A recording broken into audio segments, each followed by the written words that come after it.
Questão 12 do capítulo 18. Uma barra feita de uma liga de alumínio, que a gente não conhece o coeficiente de dilatação linear, tem um comprimento de 10 centímetros a 20 graus Celsius e um comprimento de 10,015 centímetros no ponto de ebulição da água. O ponto de ebulição da água é 100 graus Celsius. A gente tem uma barra que a 20 graus Celsius possui um comprimento de 10 centímetros. Essa barra, no ponto de ebulição da água, ou seja, a 100 graus Celsius, tem um comprimento de 10,015 centímetros. No item A, ele pede o comprimento da barra no ponto de congelamento da água. Qual vai ser o comprimento quando a temperatura for 0 graus Celsius? Porque o ponto de congelamento da água, na escala Celsius, é 0 graus Celsius. Como é que eu vou achar esse comprimento? Vamos analisar os dados que nós já temos no problema, que é esse conjunto de dados aqui. Com esses dados, a gente consegue identificar o alfa. Uma vez obtido o alfa, que é o coeficiente de dilatação linear, a gente pode vir aqui e trabalhar com o ponto de congelamento da água, encontrando o comprimento.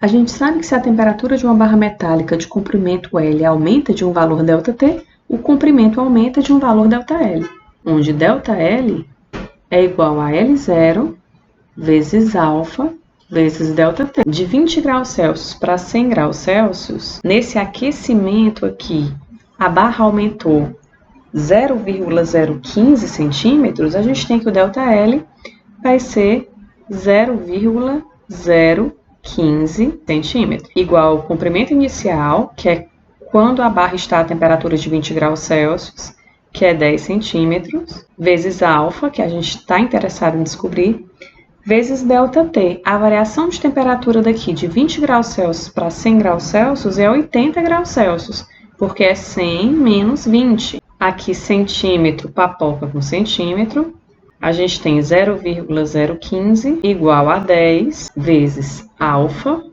vezes 80.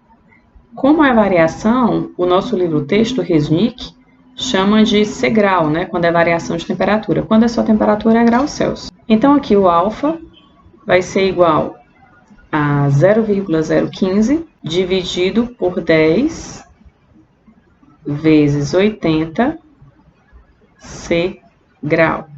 Então, o alfa vai ser igual a 1,875 vezes 10 a menos 5 C-grau a menos 1, ou barra C-grau. Conhecido, então, o coeficiente de dilatação linear, a gente pode identificar o comprimento da barra no ponto de congelamento da água, quando a temperatura for 0 graus Celsius. Que a barra ela tem um comprimento de 10 centímetros a 20 graus Celsius. Então, inicialmente, a barra tem esse comprimento. Se você agora resfria a barra até 0 graus Celsius, essa vai ser a tua temperatura final, qual vai ser o comprimento da barra? O L final. Se esse aqui é o teu L inicial, só utilizar a nossa equação. ΔL igual a L0 vezes alfa vezes ΔT. L0 é o L inicial, o comprimento inicial da barra. ΔL vai ser igual ao comprimento inicial, que é 0,1 metros. Já estou transformando isso aqui, porque é 10 centímetros. Você divide 10 por 100, dá 0,1. Vezes o alfa, que é 1,875 vezes 10 a menos 5.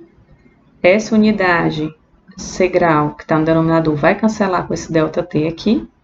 0 menos 20, que é a temperatura final é 0 e a temperatura inicial é 20 graus Celsius. Então, as unidades aqui de C-grau a menos 1 com C-grau a menos 1 cancela, que são unidades de variação de temperatura. E a variação do comprimento aqui vai dar, então, negativo, dá menos 3,75 vezes 10 a menos 5. Essa unidade aqui é metro. Note que o fato de ser negativo é porque a gente tem uma variação de comprimento, que é o comprimento final menos o comprimento inicial. Isso representa que o comprimento inicial é maior que o comprimento final. Houve, então, uma diminuição do tamanho com o resfriamento da barra. Então, o comprimento final menos o comprimento inicial é igual a menos 3,75 vezes 10 a menos 5 metros. Como ele quer o comprimento final, Então, o comprimento final é igual ao comprimento inicial menos essa quantidade. O comprimento inicial é de 10 centímetros, então o comprimento final vai ser igual a 10 centímetros, que é 0,1 metros. Como a gente tem que trabalhar com a base 10 aqui, ó, eu vou fazer o seguinte, quando eu faço isso, não interfere em nada o meu problema. Não interfere em nada o meu problema e eu posso colocar em evidência o 10 a menos 5, que aparece nos dois termos. Então, o comprimento final é igual a 0,1 vezes 10 a 5, menos 3,75 vezes 10 a menos 5 metros. 0,1 vezes 10 a 5 dá 10.000, e isso aqui dá 0,099 metros. Encontramos assim o item A, qual o comprimento da barra no ponto de congelamento da água. Item B, qual é a temperatura para a qual o comprimento da barra é 10,009 centímetros. Como a gente já conhece o coeficiente de dilatação linear, basta comparar agora a temperatura da barra a 20 graus Celsius com a temperatura da barra nessa condição em que o comprimento é 10,009 centímetros. Considerando o comprimento inicial ainda de 10 centímetros, que é quando a barra tiver a temperatura de 20 graus Celsius, o alfa já identificamos no item A. A gente calcula então para o item B, utilizando a mesma relação, que esse aumento no comprimento, essa variação de comprimento, é igual ao comprimento inicial vezes alfa, que é o coeficiente de dilatação linear, vezes a variação de temperatura. A variação do comprimento dá 0,009, que é 10,009 centímetros menos 10 centímetros. O comprimento inicial é 10 centímetros, essas unidades cancelam, né? O centímetro daqui com o centímetro daqui, vezes alfa, que é 1,875 vezes 10 a menos 5, vezes a variação de temperatura, que vai ser T final menos T inicial, que é 20 graus Celsius. Então, T vai ser igual a 48 mais 20. Então, T vai ser igual a 68 graus Celsius. Então, item B, a temperatura para que a barra tenha um comprimento de 10,009 centímetros é a temperatura de 68 graus Celsius.